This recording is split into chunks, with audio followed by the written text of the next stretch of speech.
நம்முடைய வள்ளல் பெருமான் பற்றி நான் உங்களுக்கு சொல்லணும் இந்த நேரத்துல.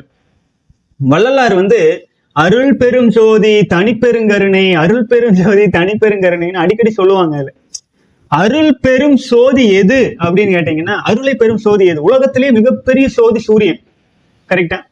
சூரியனோட பெருசா நீங்க ஒரு ஜோதியை ஏற்றிவிட முடியாது. அதே மாதிரியே இந்த ஒட்டுமொத்த பிரபஞ்சத்திலேயே பெரிய சோதினா நட்சத்திரங்களை தான் சொல்ல முடியும். அந்த நட்சத்திரங்கள் அருள் பெரும் சோதிட்டு அதை வணங்கிட்டே சுத்திட்டு இருக்கலாமா? அதுவும் இல்லை. ஒரு தெய்வத்தை வீட்டுக்குள்ள ஒரு சோதியை இல்லை ஒரு சோதி ஏற்றி வச்சுட்டு அருள் பெரும் சோதின்னு சொல்ல முடியுமா? அதுவும் இல்லை. எது அருள் பெரும் சோதி அப்படின்னா நம்முடைய ஆக்னேய சக்கரம் தான். திருச்சிற்றம்பலம்னு சொல்லுவாங்க. திருச்சிற்றம்பலம்னா என்ன? நம்முடைய ஆக்னேய சக்கரம் தான். அப்போ ஆக்னேய சக்கரம் தான். அது என்ன? ஆக்னேய சக்கரம்ங்கிறது நமக்குள்ளாக எரியும் தீபம் ஆச்சுங்களா.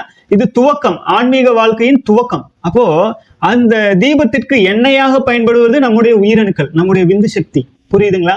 அப்போ நம்முடைய விந்து சக்தி நம் மேல்நிலைக்கு ஆக்னேய சக்கரம் சுடர்விட்டு எரியணும். எப்பவுமே 24 மணி நேரமும் எரிந்து கொண்டே இருக்கும். அது எப்ப அது எரியாம இருக்கும் அப்படின்னா, நம்ம மனசு சிவத்தில் நிலைக்காமல் எம்டினஸ்ல இல்லாம இருக்கும். விந்துங்கிறது சக்தி தான். சக்தினா என்ன? சக்தி தெய்வம். விந்துங்கிறது சக்தி, சிவம்ங்கிறது மனசு எம்டினஸ்ல இருக்கும். கருமங்கள் இல்லாம நல்ல மனசோட இருக்கிறவங்க மனசுதான் அமைதியா இருக்கும். இல்லைன்னா கண்டதையும் நினைச்சிட்டு இருக்கிறவங்க மனசு அமைதி இல்லை, சிவநிலையில இல்லை. அப்போ சிவமும் சக்தியும் இணையும் போதுதான் இங்க ஆக்னேய சக்கரம்ங்கிற சுடர் எரிய ஆரம்பிக்கும். இந்த அருள் பெரும், இந்த சோதி தான் அருளை பெரும். புரிஞ்சுதுங்களா?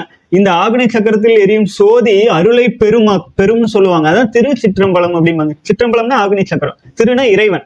அப்போ இறைவன் அருளை எந்த சோதி பெரும் அப்படின்னா இங்க ஆக்னேய சக்கரத்தில் எரியும் சோதி பெரும். அது எப்ப உங்களுக்கு கைகூடி சித்தியாகி வரும் அப்படின்னா, நம்ம பிரம்மச்சரிய ஒழுக்கத்துல நிலைக்கும் போது, விந்துஜயம் பயிற்சி செஞ்சு ஆற்றலை மேல கொண்டுட்டு வரும்போது, அப்போ குண்டலினி தீட்சை நம்ம பயிற்சிகளிலேயே கொடுத்துறோம் பெறும்போது, அப்போ எப்போதுமே ஆக்னேய சக்கரத்திலே இருப்போம். அப்போ இது போல உங்களிடம் உற்பத்தியாகும் ஆற்றலை, தி எனர்ஜிய சரியான வகையில இந்த சோதிக்கு கொண்டு சேர்த்தும் போதுதான் நமக்கு என்ன ஆகுங்க, நைட்ஃபால் எல்லாம் குறைய ஆரம்பிக்கும்.